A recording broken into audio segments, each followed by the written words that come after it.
The development of the automobile built upon the transport revolution started by railways. And like the railways, introduced sweeping changes in employment patterns, social interactions, infrastructure and goods distribution.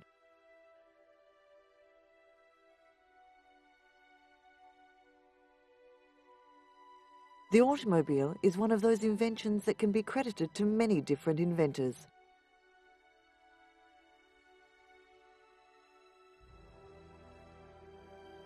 The first horseless carriages, as these vehicles were known in the 18th and 19th century, were propelled by steam, the high-tech propulsion method of its day.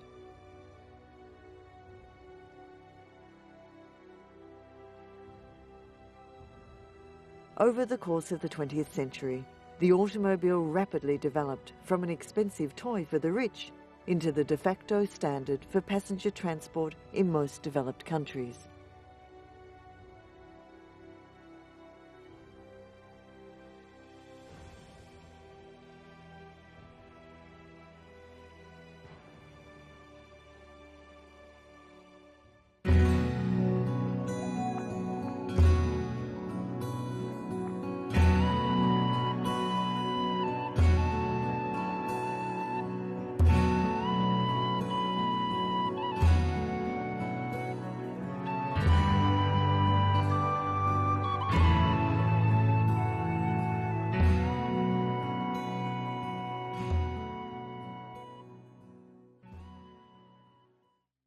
Rich people rode, poor people walked.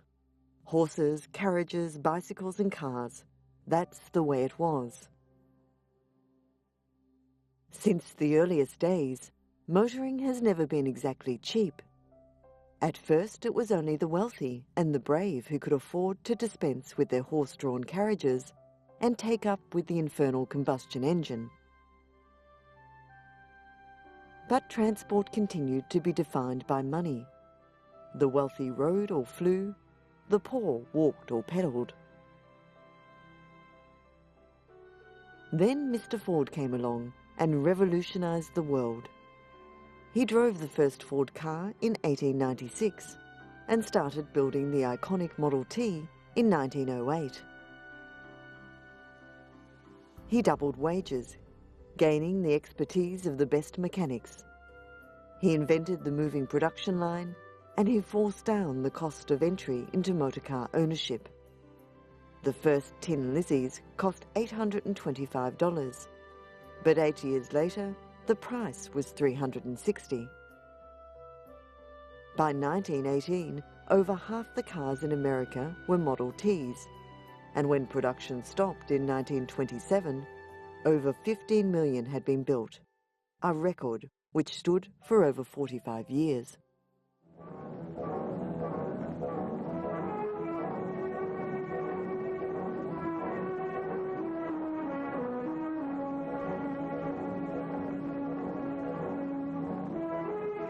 The cars began coming off the assembly line at the rate of 1 every 40 seconds. By 1932, Ford was manufacturing 1/3 of all the world's cars. One Boston motor car dealer was heard to suggest that the Model T was invented to keep poor people out of good cars. In reality, the Model T made motoring accessible to the masses and made the exotic machines of the wealthy attainable to anybody who worked hard, married well, or got lucky. Henry Ford was once quoted as saying that the Model T would be available in any colour you like, so long as it's black. Europe wasn't lagging behind America, although none of the car makers there managed to rival Ford's remarkable influence on mainstream American culture. Louis Renault was the youngest of 5 children in a wealthy French family.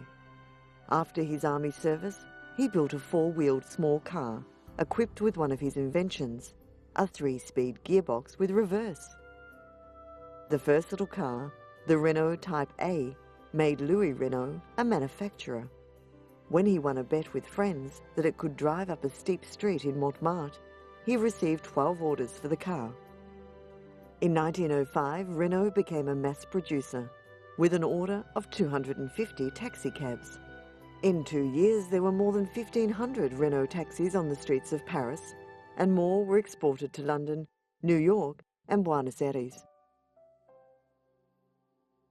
In contrast, Citroën came along much later, 1919, but founder André Citroën had previously made gears and hand grenades during World War I. He was greatly influenced by Henry Ford's production methods, and in 1934, Citroëns were among the first front-wheel drive cars. The 1948 model was not euh, much praised by the specialised press. They said, "What kind of car is this? It's grey. It's really weird." It's true that it was sort of a UFO in the car industry at the time. It was at the Paris Motor Show in 1948 that Citroën first introduced their low-cost car. For almost half a century, the 2CV revolutionised the French car industry and became a major part of the country's culture and way of life. The first 2CV was created in 1939, right before the Second World War, but only made its public debut in Paris. It was the oddest car ever presented at the show. It had only one headlight, no starter motor, and very loose suspension, which made it jump on bumps. It looked more like a tin can than a car. The 2CV was very cheap and designed for the countryside. Originally, it was made to replace a farmer's horse and cart. This meant the car was solid, almost indestructible, and able to transport 4 people and a crate of eggs across a freshly ploughed field without breaking the eggs. Its cheapness and practicality appealed to low-income families who could finally afford to buy a car. So the public responded well, and very soon, 2 years after its introduction, there was a waiting list of 2 years to get one. Altogether, more than 5 million 2CVs were produced. But in 1989, production stopped in France. 1 year later, in July 1990, the only remaining production line in Portugal also stopped. The British motor industry started when Frederick Sims bought the rights to his friend Gottlieb Daimler's engine in 1893 and founded the Daimler Motor Syndicate to build motorized boats. In 1895, Henry Lawson bought Sims' interest in the engine, realizing its potential for land use. Vehicle development in the UK was hard because 19th century laws, known as the Red Flag Act, restricted the use of mechanically propelled vehicles on the public road. A man with a red flag had to walk ahead and warn people, especially those with horses, that a motorized carriage was coming, effectively limiting the car's speed to a walk and therefore much slower than a horse-drawn carriage. In 1895, as one of many attempts to promote his schemes, Lawson and Frederick Sims founded the Motor Car Club of Britain. He and the club organised the first London to Brighton Emancipation Run in November 1896 to celebrate the relaxation of the Red Flag Act, marking the start of a motor industry in Britain. Early British vehicles relied on developments from Germany and France, but by 1900, the first all-British four-wheel car was designed and built by the Wolseley Sheep Shearing Company, later the Wolseley Motor Company in Birmingham. Herbert Austin had lived and worked in Australia for 9 years, transferring back to the UK with the company. He remained on the board until 1933. In 1905, Austin resigned from the Wolseley Tool and Motor Company, taking some of the senior staff with him, and in 3 years, Austin was producing 17 different models. By 1913, Henry Ford had built a new factory in Manchester and was the leading UK producer, building over 7,000 cars that year. Roads quickly overflowed and the dream of effortless personal transport dissolved into a reality we still have today, the traffic jam, car production just about stopped during World War I as industry geared up for the war effort, employing women in large numbers for the first time. Austin's company focused on the war effort, and in 1917 he was knighted and also received the Belgian Order of the Crown of Leopold II for employing 3,000 Belgian refugees at his factory. The car business was difficult after World War I. Austin was close to bankruptcy in 1921, and a receiver was appointed. The baby Austin was launched in 1922 and offered for sale at £225, putting it within reach of customers who had never previously owned a car. Its output reached 25,000 annually by 1925. The price was reduced each year. In 1922, there were 183 motor companies in the UK. Yet, by 1929, following the slump years, there were only 58. In 1929, the big names were Morris, founded by William Morris in 1910, and Austin. Between them, they built 60% of the cars in Britain. In 1932, Britain passed France as Europe's largest car producer, a position it held until 1955. In 1937, the UK produced nearly 500,000 vehicles, but the Great Depression of the 1930s virtually halved demand for vehicles, and thousands of jobs were lost. Modelled on the vast factories built by Ford and General Motors in Detroit, the British car makers had huge workforces. At least the British had exports to former colonies in the Commonwealth to prop up production. Even the mighty Bentley, so beloved of wealthy playboys and aristocratic amateur racers, couldn't weather the storm. Despite winning the iconic Le Mans 24-hour race, Bentley was sold to the even more elegant Rolls-Royce company. For years, a Bentley was just a slightly cheaper version of a Rolls-Royce. But at least the badge survived. Many did not.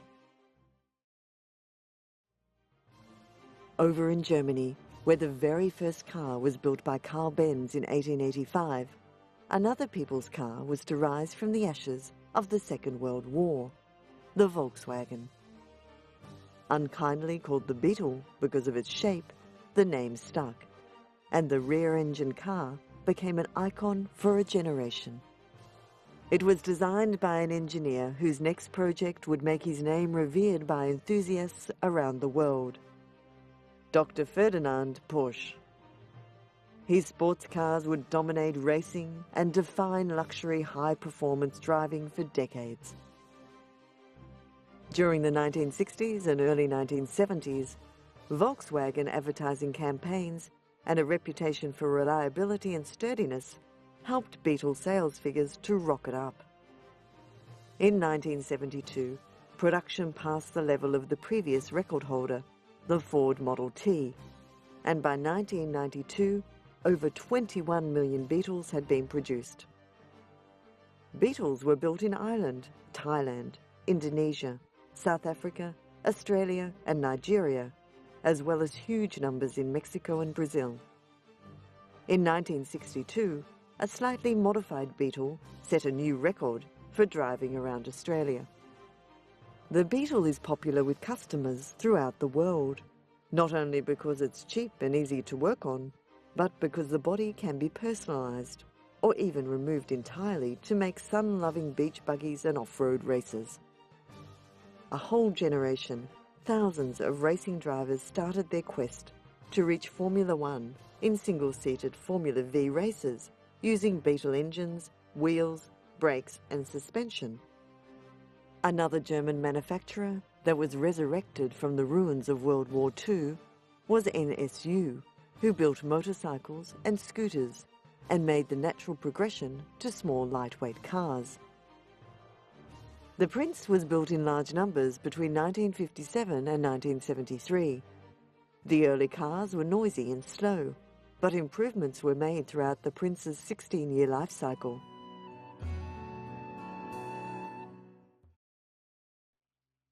In the earliest days, roads were places that horses hauled carts. But as more and more cars came along, so did road construction gangs, roadworks, road closures, and chaos on the roads.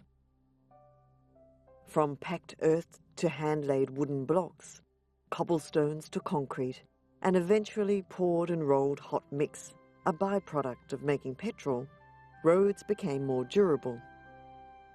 Vehicle makers rose to the challenge and soon realised that driving all the wheels was the most efficient way of moving their machines. The first four-wheel drive was made in Amsterdam in 1903, but some car drivers wanted to go further than the roads permitted, and in weather that would defeat most cars, so owners had their vehicles fitted with skis and moving link tracks like chains that became common on military and earth-moving machines. One of the first four-wheel drive systems was designed for a steam engine, before cars were even invented. But the robust all-wheel drive truck built by Marmon Harrington was quickly adapted to military use. Explorers and commercial interests saw improved all-terrain vehicles as the way to conquer vast and inhospitable areas like the Sahara Desert.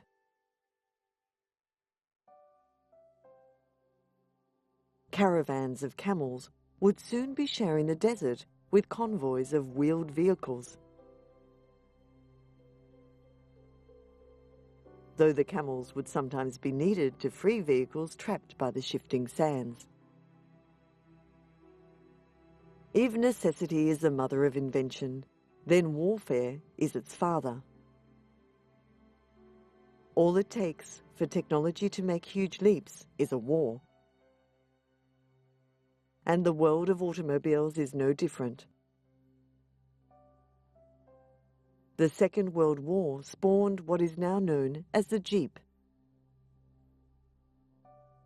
Although no one's really certain what the name came from an abbreviation of general purpose to an internal Ford naming system in early 1941, Willys proved the vehicle's off-road capability by having it driven up the steps of the United States Capitol by a test driver who heard soldiers calling it a Jeep. Small, rugged, cheap, and seemingly indestructible, it prompted dozens of imitators and variations from just about every manufacturer.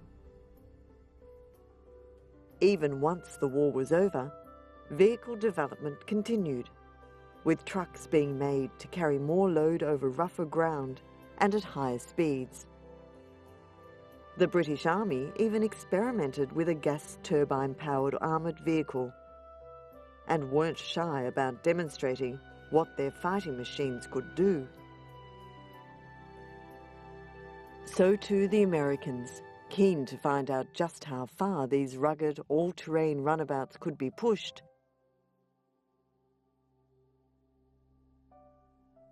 and all in the complete absence of any kind of driver protection or safety equipment.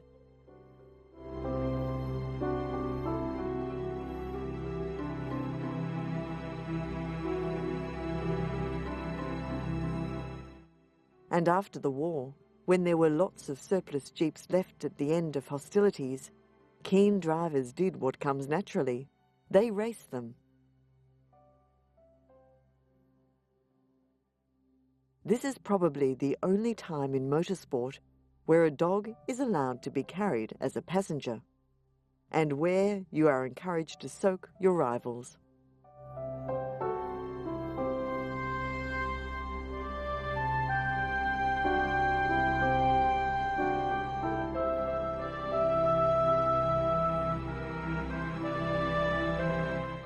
Even with humans aboard, the result is the same, as drivers tackle tough terrain in their rugged little ex-army surplus vehicles.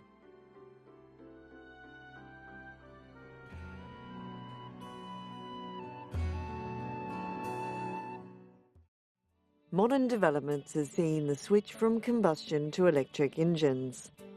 One concept is the Twizy, which boasts a flowery exterior and a futuristic cockpit, full wheel covers, pearlescent white paint, and luminous matrix displays that act as headlights and taillights, and can create smileys to tell other drivers what you think of them. An urban vehicle for city dwellers, The Twizy, 2.3 metres long and 1.13 metres wide, and carries 2 people in tandem. Power comes from a small 15 kilowatt electric motor connected to lithium-ion batteries under the seats, giving the 420 kilogram Twizy the performance of a 125cc motorbike with a range of 100 kilometres and a top speed of 75 kilometres an hour. There are no doors, but the whole body of the Twizy acts as a safety cell, and there are side airbags. The Zoe ZE concept targets motorists who own more than one car and who are looking for a compact electric vehicle capable of meeting day-to-day needs, such as the school or work run.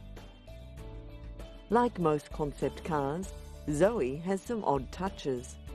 A L'Oreal button injects soothing particles into the cabin to hydrate the 4 occupants' skin, and its interior can change colour.